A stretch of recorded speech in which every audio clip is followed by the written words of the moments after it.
Today I'm patching a piece of drywall.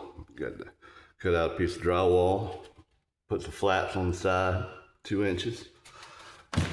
Make sure it sits good. You can throw some mud on there. You know what to do with one hand.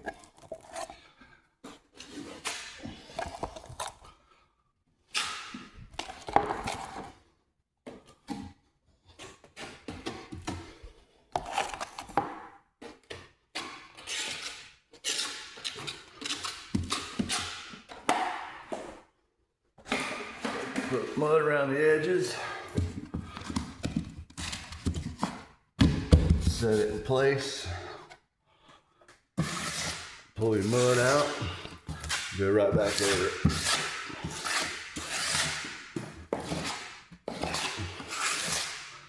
Pretty simple.